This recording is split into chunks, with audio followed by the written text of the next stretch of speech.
Kumusta mga brad? Sa ngayon nga po, ang dami na namang motor ang nagsilabasan. Mas maraming motor, mas maraming pagpipilian. Isa na nga po dito ang motorcycle brand na Kymco. Hindi po sila nagpahuli. Meron po silang nilabas. At isa nga po sa nilabas nila walang iba kundi ang napakagwapong Kymco Skytown 150. Wow! Hindi nga po katulad sa ibang mga scooter or sa ibang mga motorcycle brand. Unique din talaga yung mga design nila. Kaya panigurado, magiging mabenta to. At idagdag mo pa na mas mababa yung presyo niya kaysa dun sa ibang kakompetensya niya.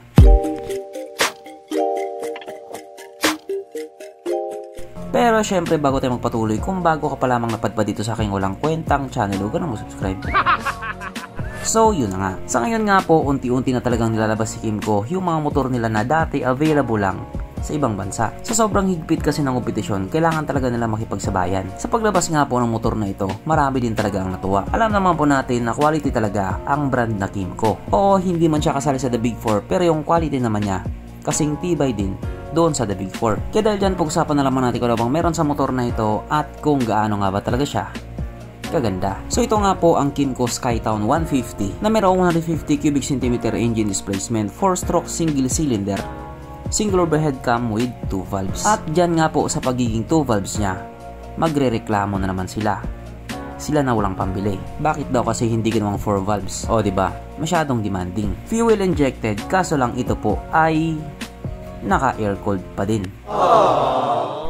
Panis yan sa Honda Click 125. At yan nga din po ang isa sa pinakamalaking reklamo nila. Bakit daw naka-air cooled pa din siya? Pangit na pangit daw yan. Hindi daw kasi yan pwede ipang long ride, sabi ng mga walang motor. Kung mapapansin nyo nga po, kahit napakagwapo na niya, tapos affordable din yung presyo niya, marami pa rin talaga ang nagre-reklamo. May mga tao po talaga na hindi marunong makontento. Siguro dati silang mga demonyo. Pagdating naman po sa kanyang power, ito pa ay merong 11.3 horsepower at 7,500 RPM, 11.9 Nm torque at 6,500 RPM. At dahil nga po kalalabas pa lamang sa motor na ito, wala po tayong idea pagdating sa kanyang top speed. Ang kanyang tangke ay kayang magkarga ng 7 liters fuel ng capacity na ayon nga po mismo sa Kymco, ito daw po ay kumukonsumo ng 46 km per liter. So para nga po sa isang 150cc na scooter, hindi na po masama, matipid na po yun. Ang sukat ng kanyang gulong 110 by 70 by 14 sa harap at 130 by 70 by 14 naman sa likuran. Pagdating naman po sa kanyang braking system, ito po ay naka disc brake sa harap at disc brake din po sa likuran. At ang malupit pa nga po dito, parehas po itong may ABS. Yes po, naka dual channel ABS. Kaya hindi ka na rin talaga basta-basta sa semplang pa kung hindi ka tanga. Ang kanyang seat height ay mataas sa 770mm at ang motor nga po na ito ay may kabuuang bigat na 126 kg na para nga po sa isang 150cc na scooter, sakto lang din yung bigat niya. Mapunta naman po tayo sa iba pa niya mga features. So ang ilaw nga po sa motor na ito, naka-LED na po yung headlight at taillight at naka-bulb type naman yung kanyang mga signal lights. Kung titignan nga po natin yung headlight niya, medyo may pagkakawig siya doon ng kaunti lang naman doon sa Hero Zoom 110. Basta kung ikukumpara nga po doon sa iba, mas nagagandahan ako dito. Ang kanyang gauge panel ito nga po ay naka-digital na maganda nga din po ang pagkakagawa nila. Kaso lang hindi pa po ito nakakilis. Disusi pa din po siya. Pero kahit nga po ganun, wala namang problema dun. Sige, pahig ka nakakilis yung motor mo, pero mukha kang tambutso.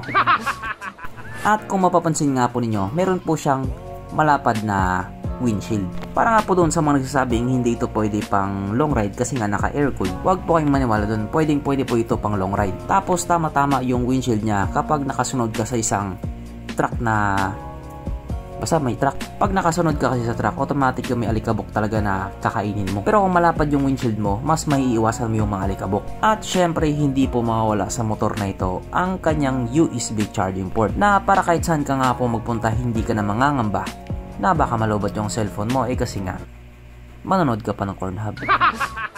At ang isa nga po sa pangmalakasang feature na nilagay nila dito sa motor na ito, wala ba kundi ang TCS or Traction Control System na just in case nga po dumaan ka sa isang kurbada at madulas na kalsada, kusa nga pong mag-a-adjust yung gulong mo sa likuran para hindi ka sa memplang. Yung mga ganyang klaseng feature nga po, dati makikita lamang natin yan sa mga 400cc pataas na motor or sa mga big bike. Pero ngayon, kahit mga 150cc, may TCS na rin or Traction Control System.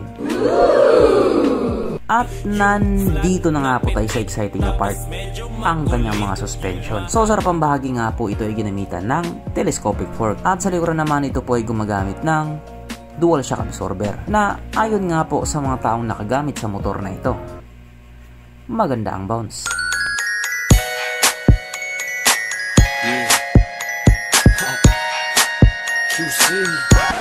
Siyempre, meron pa talagang isa.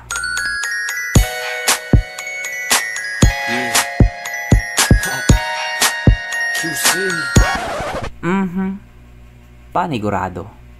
Wala na namang nalungkot. At dahil wala nga pong nalungkot, alam niya po natin kung present nga ba sa motor na ito yung tatlong pinaka-importanting features. So, una na nga po dito ang kanyang lagayan ng stallion at good news mga brad. Meron siyang ganon. Meron siyang lagayan ng stallion. Kaso lang, wala po siyang sabitan ng pulutan. At oras na nga po para sa ating Red Horse check ang pinaka-importanting feature sa isang motor. At ayon nga po sa aking masusing pag-aanalisa, ang motor na ito ay kayang magkarga ng isang kahong Red Horse at kasya pa isang kahon sa kanyang underseat compartment.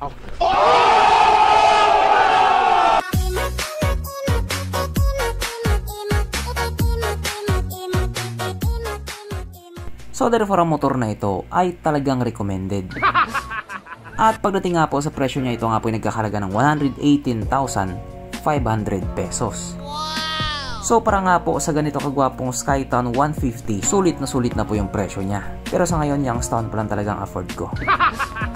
So kung ikukumpara nga po natin yung presyo niya doon sa mga katunggali niya, mas mababa nga po talaga siya. Yung NMAX 155 nasa 151,000, yung Honda PCX 160 nasa 150 plus thousand din. Tapos yung Link RD ni Kymco nagkakalaga din ng 152,900 pesos. O diba, same brand sila pero ang layo ng agwat. Pero syempre may pagkakaiba din naman pagdating sa mga specs nila. Yung SYM Jet X150 nasa 128 to 130,000. Kaya pagdating nga po sa mga hanay ng 150cc na scooter, isa talaga itong Kymco Skytown 150 sa may pinakamurang presyo. I mean, hindi man ganun kamura, pero kung ikukumpara mo doon sa mga katunggali niya, siya yung mas mura. Na panigurado naman in the long run, hindi ka din magmumura. O sabihin na natin naka 2 valves at naka air cooled pa din siya. Kung kaya naman niyang ibigay yung takbo na gusto mo at yung comfort na gusto mo, panalong panalo na yan. Hindi naman kasi sa lahat ng pagkakataon magre-racing ka na lang. Yung tipong lahat ng kasabay mo, kinakarera mo. Hindi naman po kasi ganun yun. Kung gusto mo lang ng isang maayos at quality na motor, ito na siguro yung motor na hinahanap mo. So hanggang dito na lang muna mga brad. Kung may gustong sabihin or gustong idagdag doon sa mga sinabi ko, mag-comment ka na lamang sa ibaba. Okay, bye.